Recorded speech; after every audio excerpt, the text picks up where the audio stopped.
NEET के exam के लिए आज मैं बताने वाला हूं कि चार्ज रिंग के सेंटर से एक्स डिस्टेंस पर इलेक्ट्रिक फील्ड का वैल्यू क्या होगा, उसका फॉर्मूला क्या होता है, इलेक्ट्रिक फील्ड कैसे वैरी करता है, ग्राफ एक्स के साथ कैसे वैरी करता है, और चार्ज रिंग के सेंटर से एक्स दूरी पर अगर कोई दूसरा चार्ज रखते हैं अपोजिट नेचर का तो उसका मोशन किस प्रकार का होता है, क्या वो ऑसिलेटरी मोशन होता है या एसएचएम होता है। तो इस तरह के क्वेश्चन जनरली नीट के एग्जाम में पूछे जाते हैं। तो आइए देखते हैं कि चार्ज रिंग के सेंटर से एक्स दूरी पर इलेक्ट्रिक फील्ड का वेरिएशन किस तरह से होता है। तो यहाँ पर हम एक चार्ज रिंग ले रहे हैं। इस प्रकार से रिंग का रेडियस जो है आर है और इस पर प्लस क्यू चार्ज, रिंग पर plus Q charge linearly distributed है। ठीक है, तो यहाँ पर plus charge plus charge plus charge, तो इस तरह से लीनियरली चार्ज जो है रिंग के सरफेस पर डिस्ट्रीब्यूटेड होगा। तो इसको थोड़ा सा और मैं नीचे बनाता हूँ। तो इस तरह से हमारा चार्ज रिंग है, इसको क्यू चार्ज दिया हमने, ठीक है, और ये चार्ज लीनियरली इस पर रिंग पर डिस्ट्रीब्यूट हो गया। रिंग का रेडियस आर लेते हैं, तो इस आर रेडियस के रिंग को जब आपने चार्ज क्यू दिया तो ये लीनियरली इस रिंग पर डिस्ट्रीब्यूट हो गया। इस रिंग का रेडियस आर है। अब अगर रिंग के सेंटर पर अगर आप इलेक्ट्रिक फील्ड निकालने की कोशिश करेंगे तो रिंग के सेंटर पर इलेक्ट्रिक फील्ड जो होगा वो जीरो होगा। रिंग के सेंटर पर इलेक्ट्रिक फील्ड जीरो होगा, लेकिन सेंटर से एक्स दूरी पर यहाँ पर अगर आप इलेक्ट्रिक फील्ड निकालेंगे तो नीट के एग्जाम में इलेक्ट्रिक फील्ड की वैल्यू एक्स डिस्टेंस पर जो एक्स कंपोनेंट होगा फील्ड का वो q upon 4 pi epsilon not R square plus X square का पावर 3/2 होगा, जहां पर ये सेंटर से दूरी x दिया हुआ है। तो x दूरी पर इलेक्ट्रिक फील्ड का ये फार्मूला होगा इंटू एक्स होता है। ठीक है, अब नीट के एग्जाम में इसका डेरिवेशन नहीं आएगा, डायरेक्ट इस फार्मूले का एप्लीकेशन आएगा। ठीक है, तो डायरेक्ट फार्मूला आप ठीक उसी प्रकार ध्यान में रखें जैसे बायो के कुछ कंसेप्ट्स को आप रट लेते हैं, उसी तरह यहाँ फिजिक्स में चार्ज रिंग के सेंटर से एक्स डिस्टेंस पर इलेक्ट्रिक फील्ड का वैल्यू क्या होगा, इसको आप अच्छे से दिमाग में रख लें। अब चाहे रट के रखें या समझ के रखें, जैसे भी हो, लेकिन लिखने का प्रैक्टिस होना चाहिए, तभी आप लिख पाएंगे। मैं डायरेक्ट अभी लिख दिया हूँ, इसलिए लिख पाया हूँ कि कहीं कहीं मेरा भी लिखने की आदत है, बार बार मैं लिखता रहता हूँ। तो एक्स डिस्टेंस पर इलेक्ट्रिक फील्ड का ये फॉर्मूला हुआ। ठीक है, तो एक्स डिस्टेंस पर चार्ज रिंग के कारण उसके सेंटर से एक्स दूरी पर इलेक्ट्रिक फील्ड की जो वैल्यू होगी ये आपने इसको लिख लिया। ठीक है, अब नीट के एग्जाम में पूछता है कि एक्स डिस्टेंस पर जो इलेक्ट्रिक फील्ड है चार्ज रिंग के कारण वो एक्स के किस वैल्यू के लिए मैक्सिमम इलेक्ट्रिक फील्ड होता है। ठीक है, तो मैक्सिमम इलेक्ट्रिक फील्ड होने के लिए क्या करेंगे आप, इसको dE/dx इक्वल टू 0। आपको पता है मैथमेटिकल टूल्स में आपको पढ़ाया जाता है मैक्सिमा और मिनिमा के लिए फर्स्ट डिफरेंशियल करके उसको आप 0 कर दें, फिर x की वैल्यू निकालें तो ये 0 रखेंगे और फिर देखेंगे कि d2E/dx² निगेटिव आ रहा है तो x के उस वैल्यू के लिए मैक्सिमम इलेक्ट्रिक फील्ड होगा।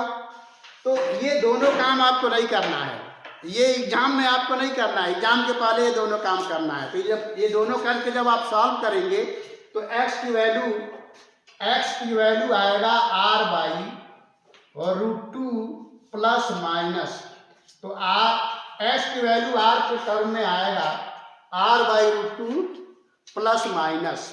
ठीक है, तो प्लस माइनस r/2 डिस्टेंस पर इलेक्ट्रिक फील्ड जो होगा मैक्सिमम होगा।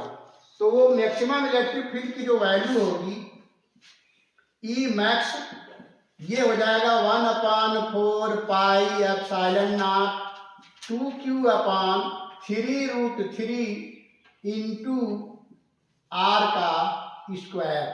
तो ये है मैक्सिमम इलेक्ट्रिक फील्ड की value x = r/√2 plus minus value पर। तो इस तरह के क्वेश्चन जनरली नीट के एग्जाम में पूछे जाते हैं।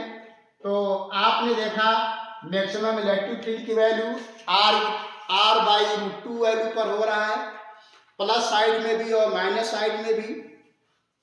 तो दो चीजें पूछता है, एक तो सीधे फार्मूला पूछ लेता है कई बार, ये फार्मूला आपको याद होना चाहिए।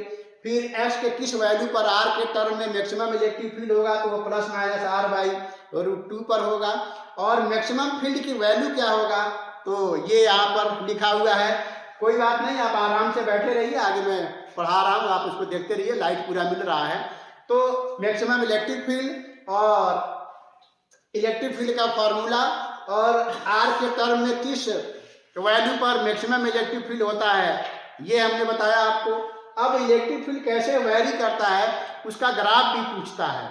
तो कई बार नीट के एग्जाम में पूछा है कि इलेक्ट्रिक फील्ड का वेरिएशन x के साथ कैसे होता है। तो यहाँ पर हम इलेक्ट्रिक फील्ड लेते हैं x डायरेक्शन में, और x डायरेक्शन में जो इलेक्ट्रिक फील्ड है उसका वैल्यू, और इधर हम x लेते हैं। तो इसका जब ग्राफ बनाया जाएगा तो वो ग्राफ इस तरह से आता है। तो इसको इस तरह से इलेक्ट्रिक फील्ड का वेरिएशन होता है। अब आप यहाँ पे देख पा रहे हैं कि यहाँ पर x =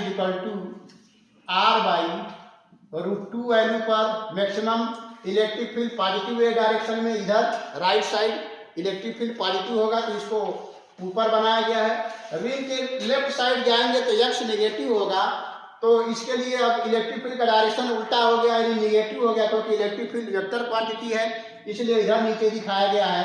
तो ये हो जाएगा -r/√2।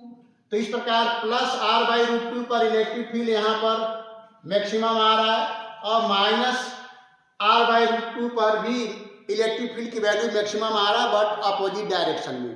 तो इस तरह से इलेक्ट्रिक फील्ड का वेरिएशन आपने देखा। और पहले ही मैं लिखवा चुका हूँ कि रिंग के सेंटर पर इलेक्ट्रिक फील्ड जो होगा, अगर चार्ज रिंग है तो उसके सेंटर पर इलेक्ट्रिक फील्ड 0 होगा। तो आप देखिए ग्राफ में भी इलेक्ट्रिक फील्ड 0 दिख रहा है। तो इस तरह से चार्ज रिंग जो कि Q चार्ज रख रहा है और कैपिटल R रेडियस का रिंग है, तो उसके सेंटर से x दूरी पर इलेक्ट्रिक फील्ड का वैल्यू और किस वैल्यू पर x के किस वैल्यू पर इलेक्ट्रिक फील्ड मैक्सिमम हो रहा है वो, और इलेक्ट्रिक फील्ड का मैक्सिमम वैल्यू हमने आपको बताया। अब हम आपको बताएंगे कि अगर रिंग के सेंटर से x डिस्टेंस पर नेगेटिव चार्ज Q0 रख दें, रिंग को Q चार्ज दिया है, अब इसके सेंटर से x दूरी पर नेगेटिव चार्ज Q0 रखते हैं और उसको फ्री छोड़ देते हैं और रिंग को फिक्स रखते हैं। तो ऐसे में जो Q0 चार्ज है उसका मोशन किस प्रकार का होगा।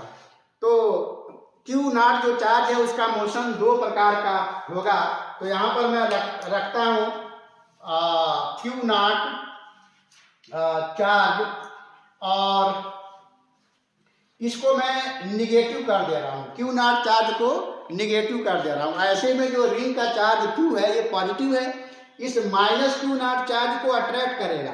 जब अट्रैक्ट करेगा और रिंग फिक्स है और Q0 फ्री है, मोशन करने के लिए फ्री है, तो Q0 चार्ज रिंग की तरफ भागेगा, दौड़ेगा उधर, और उसके सेंटर तक जाते आते इसकी स्पीड यानी वेलोसिटी मैक्सिमम हो जाएगा।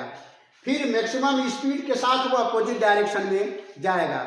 इस तरह से रिंग के सेंटर के टू एंड फ्रो ये -Q चार्ज जो है मोशन करेगा। मोशन 2 प्रकार का होगा। अब इस पे जो लगने वाला फोर्स है Q0 चार्ज पर, वो पहले हम लोग निकालेंगे। तो फोर्स की वैल्यू होता है इलेक्ट्रिक फील्ड इंटू Q। तो यहाँ पर निगेटिव Q0 चार्ज लिया है, ये टोटल फोर्स इस Q0 चार्ज पर रिंग के दिशा में इधर लगेगा।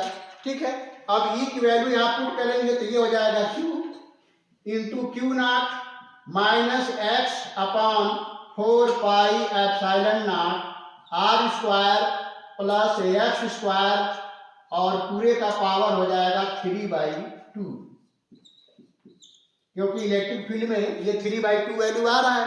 तो रिंग के ऊपर जो फोर्स लगेगा, रिंग के निगेटिव क्यू नॉट चार्ज पर जो फोर्स लगेगा चार्ज रिंग के कारण, वो रिंग के तरफ और सेंटर के अलॉन्ग होगा, और इसकी वैल्यू यहाँ हमने लिख रखा है। अब देखिए, if x greater than R, ऐसे में ये ऑसिलेटरी मोशन होगा, एक्स को आप नेगलेक्ट नहीं कर सकते, और इस प्रकार जो फोर्स आएगा, फोर्स -k × x लाइक नहीं होगा। आपको पता है एसएचएम के लिए जो पार्टिकल पर फोर्स लगता है वो -F = -kx होना चाहिए, लेकिन यहाँ पर जो फोर्स आ रहा है वो प्रोपोर्शनल आ रहा है -x/r² + x² पे पावर 3/2। अट्रैक्टिव फोर्स तो है बट नॉट लीनियर फोर्स, इसलिए जो निगेटिव -q चार्ज है रिंग के कारण ऑसिलेटरी मोशन करेगा, एसएचएम नहीं करेगा। ठीक है, तो ये बात आपको समझ में आ गई होगी। अब हम दूसरा कंडीशन लगाते हैं, इफ x < r, ऐसे में नीचे वाले x को हम नेगलेक्ट कर सकते हैं। तो ऐसे में जो फोर्स लगेगा पार्टिकल पर, -q0 चार्ज पर जो फोर्स लगेगा वो हो जाएगा q0 x इंटू नीचे आ जाएगा 4 पाई एप्सिलॉन नॉट r³, क्योंकि इस कंडीशन में x² को आप नेगलेक्ट कर देंगे। तो ऐसे में ये पूरा का पूरा ये जो वैल्यू है इसको हम कांस्टेंट मानेंगे। देखिए ये कांस्टेंट हो गया। तो अब जो फोर्स लग रहा है -q चार्ज पर, उसको -kx लाइक हम रिप्रेजेंट कर सकते हैं, और इस पूरे को हमने k मान लिया। तो इस प्रकार y = -mx टाइप हो गया। जब किसी पार्टिकल पर y = -mx लाइक फोर्स लगता है या F = -kx लगता है, तो उस पार्टिकल का मोशन क्या होगा, एसएचएम होगा। तो ये एग्जाम में पूछता है, तो इसको भी आपने समझा होगा। तो ये 5-6 पॉइंट्स हमने आपको हाईलाइट किए, जो कि नीट के एग्जाम में चार्ज रिंग के कारण उसके सराउंडिंग में कैसे इलेक्ट्रिक फील्ड वैरी करता है, एक्स के सेंटर से एक्स दूरी पर इलेक्ट्रिक फील्ड का वैल्यू एक्स के किस वैल्यू के लिए मैक्सिमम होता है, वो r/+-√2 ±r/√2। इलेक्ट्रिक फील्ड का मैक्सिमम वैल्यू क्या होता है, 1/4 pi epsilon not 2q/3√3 × r², ये बताया हमने, और इलेक्ट्रिक फील्ड का वेरिएशन बताया। अब चार्ज रिंग के सेंटर से एक्स दूरी पर निगेटिव चार्ज रखेंगे, तो यह वो ऑसिलेटरी मोशन होगा या एसएचएम होगा। तो यहाँ पर ऑसिलेटरी मोशन होगा, और जब x लेस देन r है तो ऐसे में निगेटिव चार्ज जो होगा एसएचएम करेगा। ये सारी जानकारी में से कोई एक क्वेश्चन या कोई एक इंफॉर्मेशन आपसे नीट के एग्जाम में पूछेगा, तो इन सारी बातों को आपको प्रैक्टिस करना है और समझना है। तो हम समझते हैं ये आपको काफ़ी अच्छे से समझ में आया होगा। तो इस तरह के क्वेश्चंस को करने के लिए आपको प्रैक्टिस करना चाहिए। So thank you for today and best of luck for next video. तब तक के लिए आप सभी लोग स्वस्थ रहें, व्यस्त रहें और मस्त रहें।